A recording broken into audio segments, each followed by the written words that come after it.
aujourd'hui je suis hyper heureuse de vous retrouver pour une vidéo un peu blabla. Parce que j'ai décidé de changer la manière de monter mes vidéos et de les tourner. Mais j'avoue que le plus rapide ça reste encore que je parle, ensuite je fasse un montage tradi. On va rester sur ce format là parce que il y a des sujets, je sais pas trop comment les aborder d'une autre manière, donc bah on va pas le faire. Aujourd'hui j'avais envie de vous parler du fait de m'être engagée sur plusieurs années. Je pense que pendant un certain temps je vais dire que le multiverse il va durer 8 ans. Pendant plus de 8 ans, vous voyez. Parce que je sais pas quand il va se terminer, mais globalement déjà, rien que se dire on s'engage pour un projet de 8 ans, autant les lectrices elles peuvent abandonner en cours de route. J'ai prévu des cycles aussi pour qu'elles puissent s'arrêter avec le maximum de portes fermées, sachant que c'est pas possible hein, évidemment, mais j'en ferme la plupart, exprès pour que comme ça si elles veulent lâcher mais qu'elles ont du mal, je sais qu'il y a des lectrices elles ont du mal à lâcher, bah là que ça puisse aussi leur permettre d'abandonner la saga, et pour certaines de pas commencer cycle 1 mais cycle 3, et comme ça de pas se taper 8 bouquins avant. Je sais qu'il y a des lectrices, elles vont me suivre sur ces 8 années, mais on va pas se le cacher, la plupart ne me suivront pas. Donc celle qui va consommer tout le contenu, et c'est ce que je fais déjà quand je communique sur mes bouquins, je consomme tout le contenu que je crée autour du multiverse. Il y a cette question de est-ce que je n'ai pas peur de me lasser du multiverse? Je pense que c'est une question qui est pas stupide, parce que s'engager sur autant d'années, je l'ai jamais fait. Non. J'ai fait sur 2-3 ans pour certaines sagas quand j'étais ado, mais c'est jamais allé plus loin que ça, donc on pourrait se dire, à un moment je vais en avoir marre, je vais lâcher. Bon déjà, je suis quand même quelqu'un, quand je m'engage sur quelque chose, je vais jusqu'au bout, que ce soit pour les relations ou les projets, c'est-à-dire que y a des projets d'écriture, de romans que j'ai sortis qui n'ont pas été rentables, les sagas ont été terminées, etc.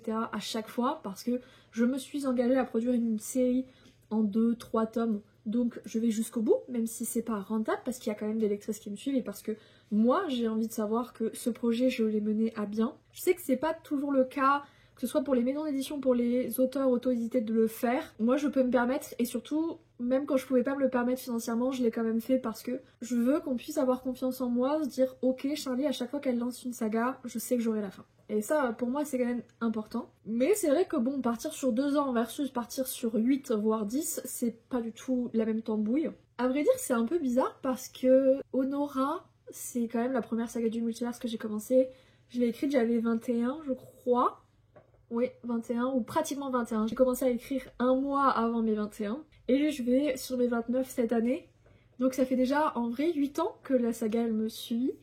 Et je crois que c'est pas tant de tenir le rythme parce que j'aime toutes mes héroïnes. De toute façon, ce serait trop compliqué d'écrire sur une héroïne que j'aime pas. Elles sont toutes différentes, elles ont toutes leurs spécificités et c'est ça qui je trouve les rend extrêmement attachantes.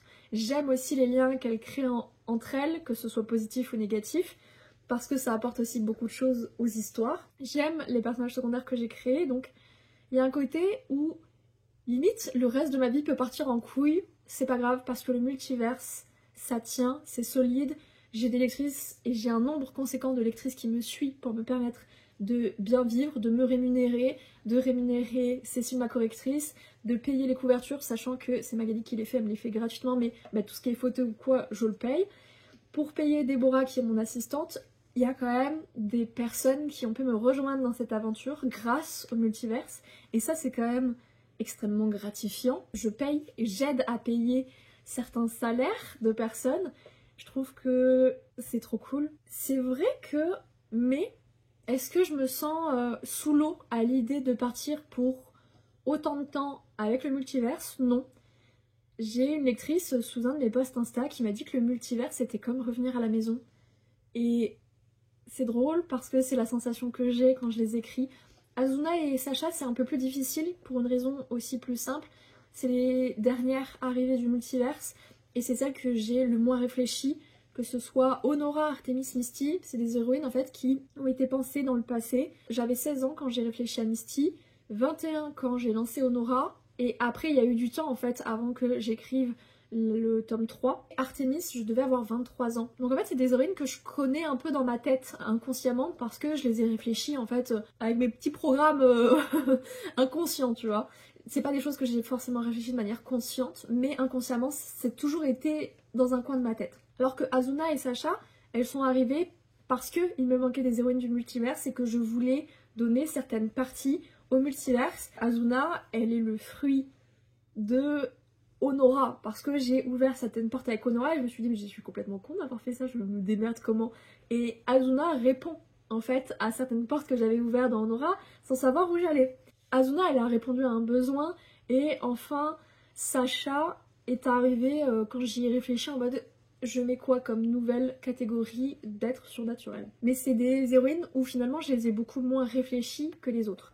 Donc c'est un petit peu plus dur de les écrire avec leur propre voix. C'est pas non plus un enfer ou quoi, mais c'est vrai que c'est un peu plus difficile que les autres. Mais j'ai globalement cette sensation quand je les écris d'être à la maison, de me sentir bien dans mes histoires, de me sentir à l'aise. Ça coule facilement de source et je trouve que c'est super agréable parce que depuis le début de mon activité, j'enchaîne plusieurs séries dans l'année et parfois ça va sur l'année suivante. Il y a des sagas où je me sens plus à l'aise que d'autres, ce qui fait que c'est un peu en dents de scie à chaque fois que je commençais ou que je reprenais les tomes suivants.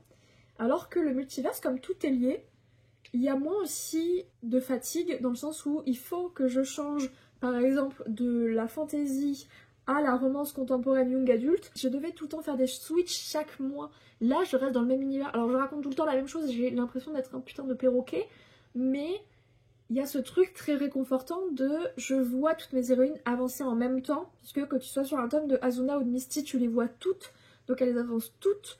Et c'est ultra agréable de voir leur progression à chaque fois et tout le temps, même si ça me demande d'une certaine manière plus de travail parce qu'il faut que je réfléchisse à plein d'indices, à plein de petits trucs à disposer. Ça fait plus d'1 an, on va partir sur les 1 an et demi, où je me suis réellement lancée... Enfin, j'ai lancé le tome 1 d'Artemis, mais je me suis lancée à 100% sur le multiverse en juin, avec le tome 2 de Misty. Et après, j'ai fait que ça en dehors de la romance de Noël, mais bon... Globalement, on va pas se mentir, la romance de Noël elle était petite donc c'est pas ça qui m'a fait changer. Et même j'ai pas aimé écrire la romance de Noël parce que ça me quittait du multiverse et j'ai trop aimé écrire le multiverse, c'était très très agréable. Janvier, j'ai écrit Nemesis qui était une histoire que j'avais un peu process aussi dans ma tête donc ça a été très simple de l'écrire.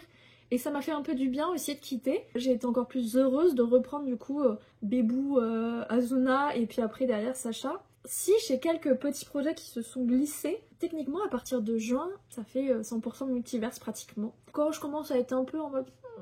Et bah pas grave, il y a un autre projet qui pop pour un appel à texte ou quoi, je change de sujet, je change d'univers, et puis quand je reviens comme ça, je suis contente. Alors peut-être que c'est la première année, ça se trouve je vais vous faire une vidéo dans 1 an pour vous dire j'en ai ras le cul. Je pense pas parce que là on a terminé les cycles 1 de pas mal de sagas. Honora on commence le cycle 2, Artemis on va boucler le cycle 1, Misty on va boucler le cycle 1 cette année. Donc en fait il y a toujours un peu du mouvement, c'est l'avantage d'avoir mis 4 tomes et d'avoir lancé avec du retard certaines héroïnes, c'est-à-dire que Sacha, on est sur son tome 1, Artemis on est sur son tome 4. C'est pas le même niveau un petit peu pour chacune des héroïnes, basculer entre fin d'un cycle, début d'un autre, et donc ça amène un peu une espèce de nouveauté entre guillemets, que je sais pas, je me sens extrêmement confiante sur le multiverse. Évidemment si jamais je commence à perdre de l'argent dessus ou je peux plus me payer et payer les personnes avec qui je travaille, bon on va peut-être ralentir sur le multiverse, mais tant qu'on me suit sur le multiverse, tant qu'on me paye et on me rémunère à la hauteur de mon travail, et tant que je tire des revenus réguliers qui me permettent d'être à l'aise financièrement, on est parti pour du 100% multiverse. À côté de ça, j'aimerais quand même développer ma casquette d'autrice hybride, donc faire certains bouquins pour des maisons d'édition, mais avec les délais des maisons d'édition, bah, l'avantage c'est que je suis à l'aise, hein. Et puis comme j'ai des anciens bouquins en auto-édition qui tournent plus trop, c'est d'abord eux que je vais proposer en priorité. Donc ouais, je sais pas, je me sens genre extrêmement confiante sur l'avenir, sur le multiverse. Ça me fait pas du tout peur de partir sur plusieurs années. Je crois que au contraire, après avoir fait 4 ans, 3 ans et demi, à sans cesse changer d'histoire, parce que c'était comme ça que j'en avais besoin à ce moment-là, j'avais besoin de tout le temps changer. Maintenant, de rester sur la même, je le savoure d'autant plus et j'aime d'autant plus ça parce que j'ai pas eu ça pendant plusieurs années. Et peut-être que quand je vais finir le multiverse, j'aurai besoin de repartir sur un truc où je change régulièrement, sachant que après l'univers Miko, il y aura un autre univers qui sera quand même en lien avec celui de Miko. Bon écoutez, c'était pas là où je voulais en parler, mais il faut dire les termes, je sais que je vais repartir après celui-ci par un autre.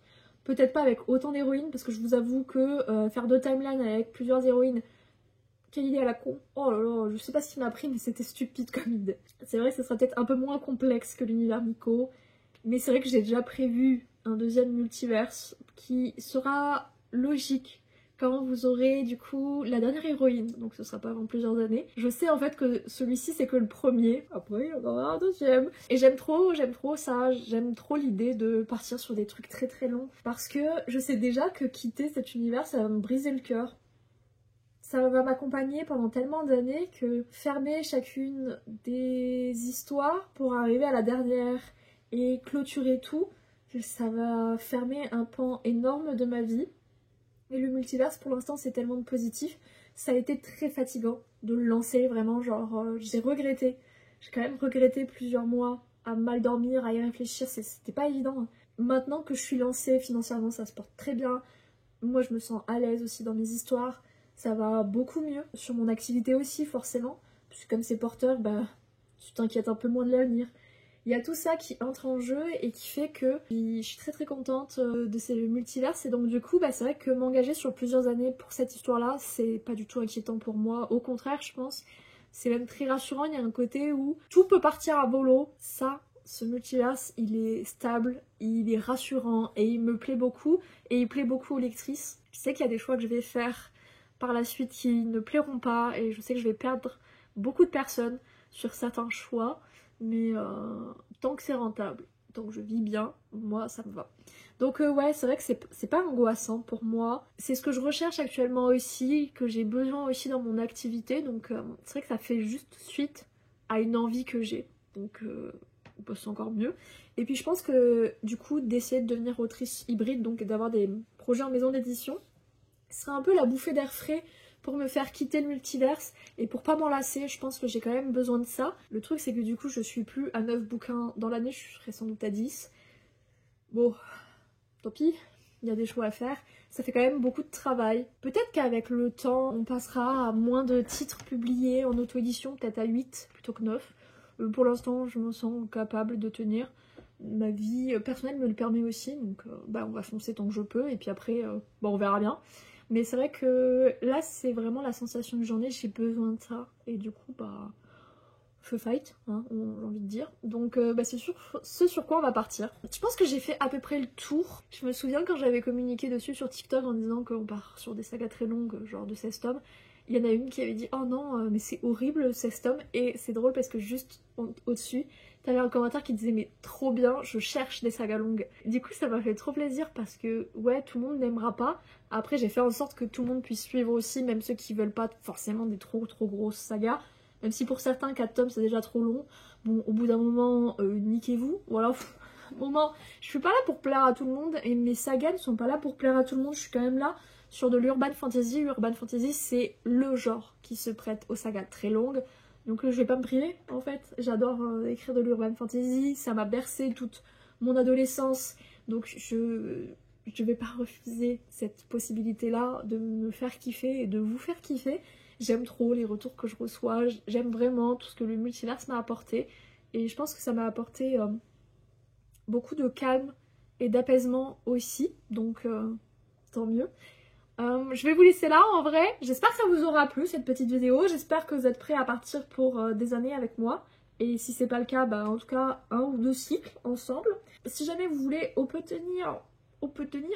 si vous voulez obtenir les différents bouquins, tout est dans la description comme d'habitude. Moi, je vais vous laisser là. Je vous fais à tous des gros bisous. Je vous aime tous très fort. Ciao, ciao!